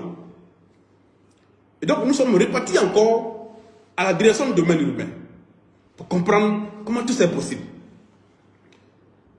Alors, nous avons découvert, et avec beaucoup de tristesse, que la direction du domaine urbain est impliquée dans des pratiques totalement inacceptables, qui sont même passibles de poursuites judiciaires. De quoi s'agit-il? Je précise que tout l'article rédigé avec la documentation sera diffusé sur notre plateforme et dans le journal digital. Au cours de l'enquête que nous avons approfondie, donc sur le cadre de la direction du domaine urbain, nous nous sommes procurés des documents qui interrogent quant à la sincérité des documents délivrés par le ministère de la Construction pour ce qui concerne les documents qui font l'objet de contentieux. Et ça interroge sur l'ADU que le ministère présente comme la solution à tout ce désordre qu'on observe. Si de telles choses sont possibles à la direction du domaine public, du domaine urbain, nous craignons que l'ADU, même demain, ne puisse subir le même sort. Si cela est possible. Alors, de quoi il s'agit? Nous avons documenté le cas d'un individu dont je ne donnerai pas le prénom, mais qui s'appelle Oladoja. Oladoja. Qui a pu se faire délivrer 2 ACD sur le terrain d'une autre personne. On ne va pas citer parce que l'affaire se poursuit, mais nous avons documenté tout ça. Il a pu se faire délivrer 2 ACD sur le terrain du monsieur. Et son nom ne figure ni dans le guide qui est au village, ni dans le guide qui est au ministère. Le vrai propriétaire du terrain a saisi la justice et un juge a ordonné un compulsoire à la fois dans le guide du village et dans le guide du ministère. Et le juge a commis un commissaire de justice pour faire ce travail. Le commissaire de justice s'est rendu à Djorogobité, s'est rendu au ministère et a pu compulser les guides. Cet individu, Oladoja, ne figure nulle part, dans aucun guide. Mais il a pu obtenir 2 ACD sur le terrain de sa victime. Quand on l'interroge sur le nom de la famille qui lui aurait vendu le terrain, il donne le nom d'une famille qui elle-même écrit à la justice pour dire ce monsieur on ne le connaît pas. Mais il a obtenu les ACD. Quand on vérifie l'attestation domaniale qui lui a permis de faire l'ACD, datée de 2015, on découvre que l'attestation domaniale qui a servi de faire l'ACD est fausse. Elle a été antidatée et la signature qui se trouve n'est pas la signature de M. Adjoumani Boafé. Une expertise graphologique commise a démontré que l'attestation est fausse. Quand la victime présente le rapport de graphologie au DDU, ce dernier prend une autre attestation domaniale sur le même terrain encore. C'est-à-dire que sur le même terrain, il délivre 2 attestations domaniales sur le même terrain. Nous nous sommes procurés tous ces documents-là. Mais quand cette dernière attestation domaniale arrive à la conservation foncière, on découvre que la fausse attestation déjà délivrée à l'individu a déjà produit des effets juridiques et le titre a été créé au nom du faussaire. Et par conséquent, il faut une décision de justice pour régler ça. Nous avons interrogé le DDU sur ce miracle-là,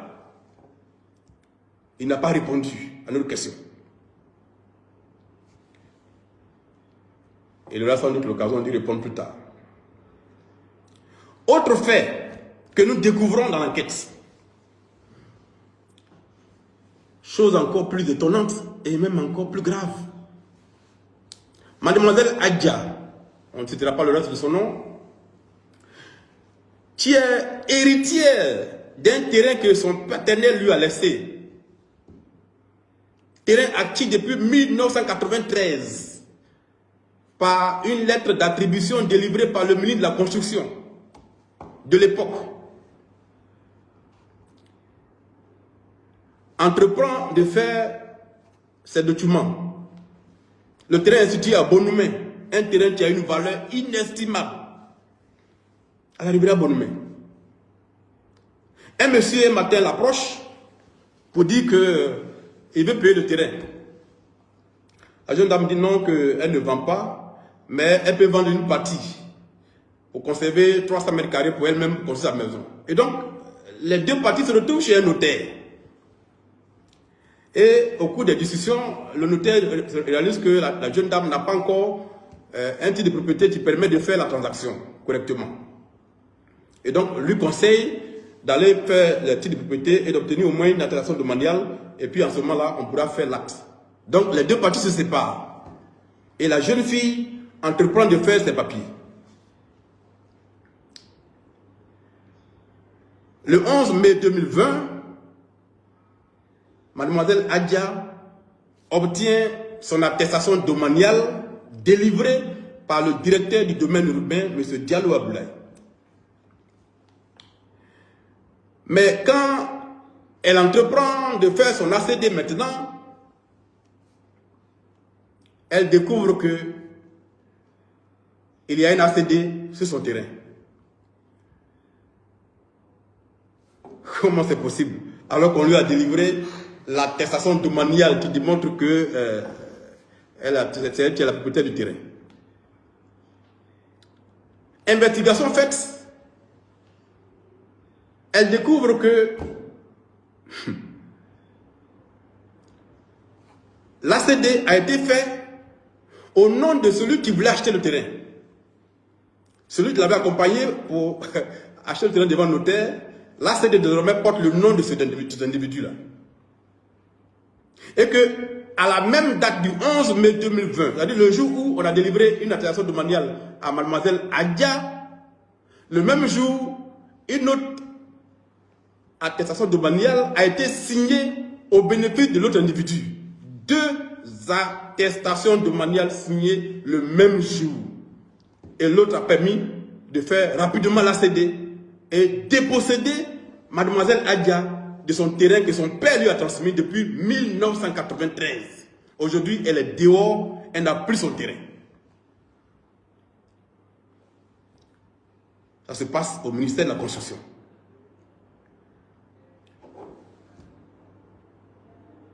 Voilà des faits. Autre fait que nous avons documenté. Tous ces éléments-là sont documentés, hein, documentés. Sur la base d'une attestation domaniale datée encore de 2015, sur des lots dont on a dit en 2018 qu'ils ne souffraient d'aucune aliénation, ni d'acte administratif, ni de titre foncier. Un ACD est délivré à un monsieur qu'on appelle K. Gilbert. On ne dirait pas son nom complet.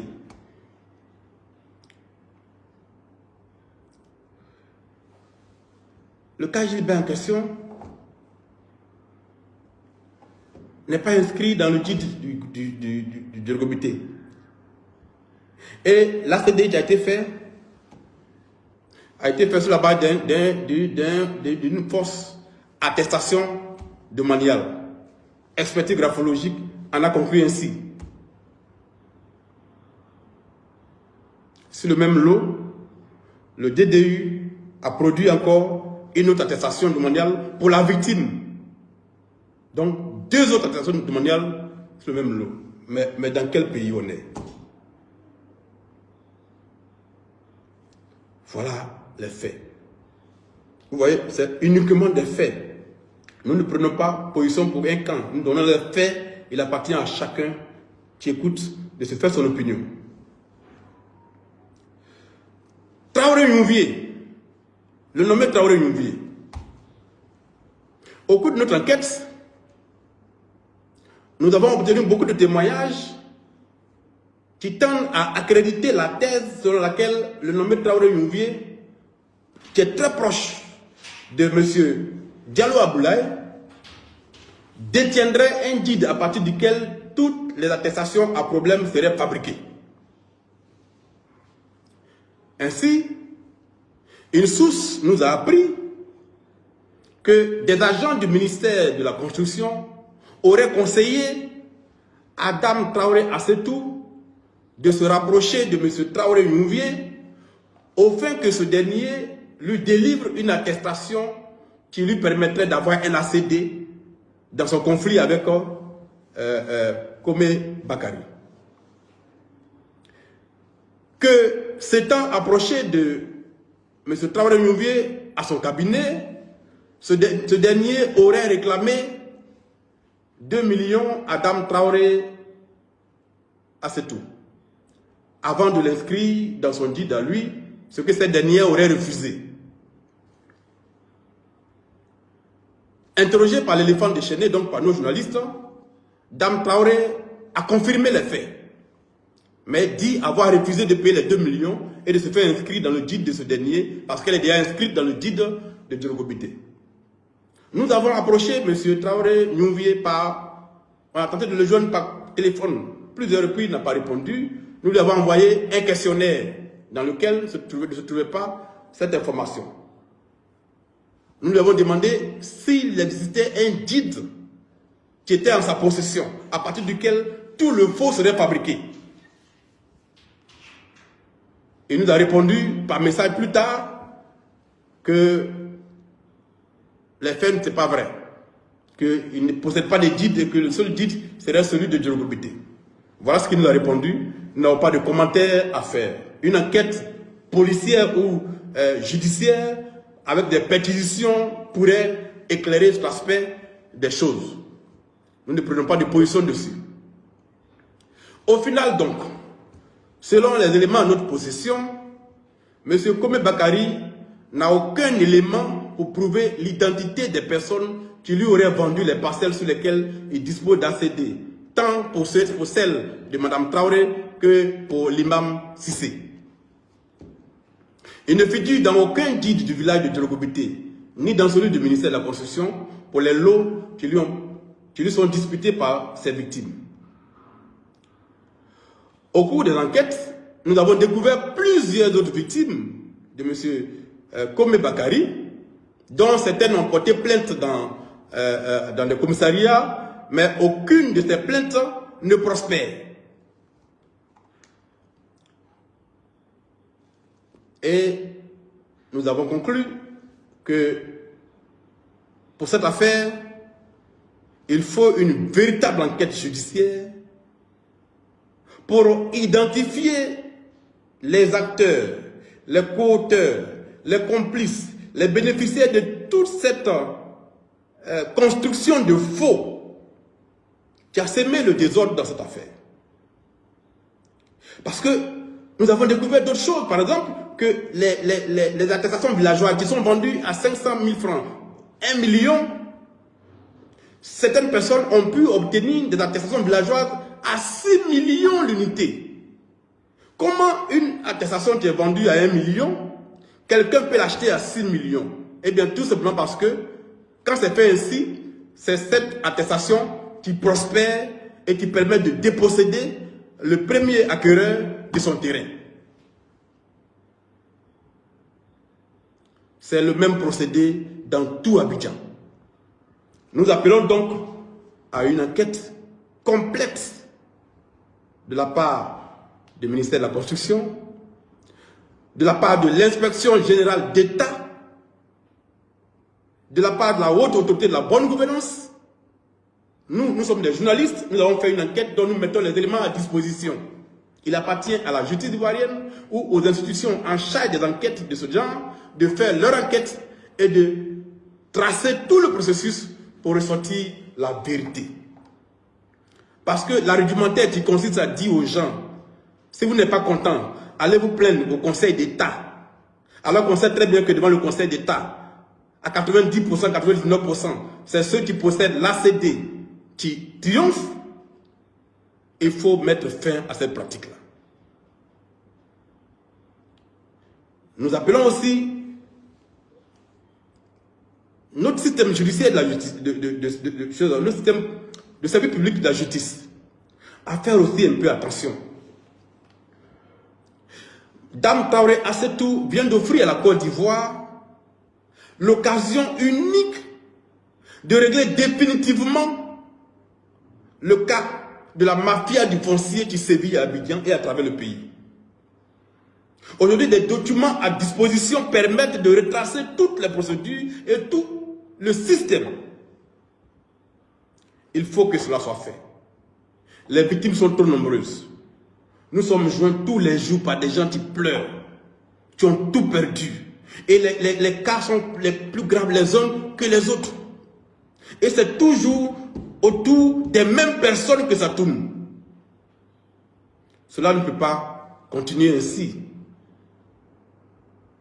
Il faut aussi que le Parlement de Côte d'Ivoire, l'Assemblée nationale, qui est, j'allais dire, la protectrice des droits des populations, qui est le rempart contre les abus que subissent nos populations, demande une enquête parlementaire, mette en place une enquête parlementaire pour découvrir ce qui se passe dans le foncier en Côte d'Ivoire, ce qui se passe au ministère de la Construction. Je suis d'accord avec le ministre de la Construction quand il dit que des efforts énormes sont faits par lui pour réformer. Mais en même temps, les éléments en notre possession permettent de douter de ce qui se fait réellement. Peut-être qu'en hauteur, le ministre fait ce qu'il faut, mais en dessous, les éléments en notre possession permettent de dire le contraire. Comment un DDI peut signer le même jour plusieurs attestations domaniales sur le même lot pour plusieurs personnes? Et on nous dit que le système est informatisé. Et si le système est informatisé, comment ces erreurs peuvent advenir? Où plusieurs personnes se retrouvent avec des documents authentiques signés par la direction du domaine urbain. Voilà les problématiques. Voilà, chers amis, chers Ivoiriens, le compte rendu de l'enquête journalistique menée par les journalistes de l'éléphant déchaîné. Qu'en principe, nous aurions dû vendre pour gagner de l'argent, mais que nous avons choisi de mettre à la disposition des Ivoiriens gratuitement. Dans les jours qui viennent, l'article rédigé complètement avec les détails, avec les éléments qui accompagnent, documentés, sera mis en ligne, et le journal en version digitale également, par abonnement, sera mis à votre disposition. Nous pensons que ces faits sont très graves et qu'il faut qu'on s'y penche. Parce que ça fait 10 ans bientôt, mais ça fait maintenant 14 ans que j'enquête sur le foncier en Côte d'Ivoire. Et je peux vous garantir que nous ne pouvons pas continuer comme ça. Si nous continuons comme ça, dans 5 ans, dans 10 ans, la crise la plus grave que nous allons vivre en Côte d'Ivoire va venir du foncier. Il faut que cela interpelle tous les Ivoiriens, que cela interpelle nos autorités, à quelque niveau qu'elles soient, pour que nous passions la réflexion ensemble.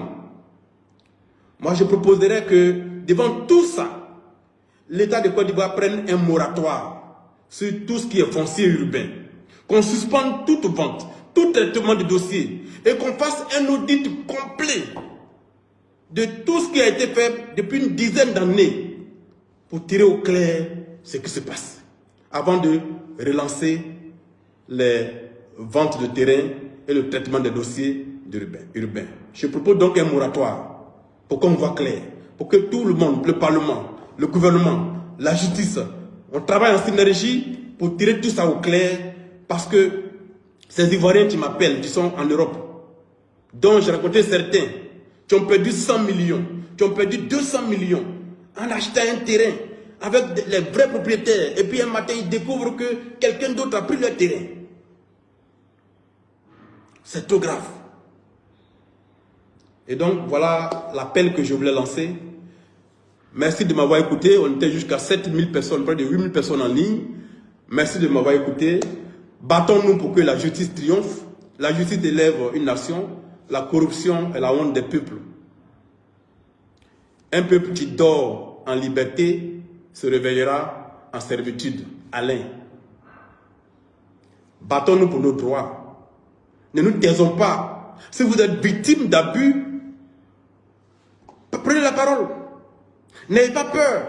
Défendez vos droits. Certaines victimes abandonnent de peur qu'on les assassine. Parce qu'effectivement, l'environnement est dangereux. Des gens sont menacés. Ils quittent Abidjan pour sauver leur vie. Pour renoncer à leurs biens. Mais aujourd'hui, il y a les réseaux sociaux. Aujourd'hui, vous avez des élus qui sont là. Approchez-les. Portez plainte. Et éventez les affaires. Il y a des gens pour prendre la relève pour porter votre voix. N'acceptez plus les abus. C'est votre silence qui fait prospérer la mafia du foncier. C'est le silence des hommes de bien qui fait prospérer le mal, comme le dirait le penseur. N'acceptez plus les abus. Si vous estimez que vous êtes dans vos droits, que vous avez fait les choses de bonne foi et que vous avez vos documents, n'acceptez pas qu'on vous gruge. Battez-vous et vous aurez des gens pour vous soutenir. En tout cas, à l'éléphant déchaîné, nous allons vous soutenir. Et en tant que député, je serai là aussi avec d'autres collègues pour porter vos voix pour que vos droits soient défendus. Bonne soirée à tous et que Dieu bénisse la Côte d'Ivoire.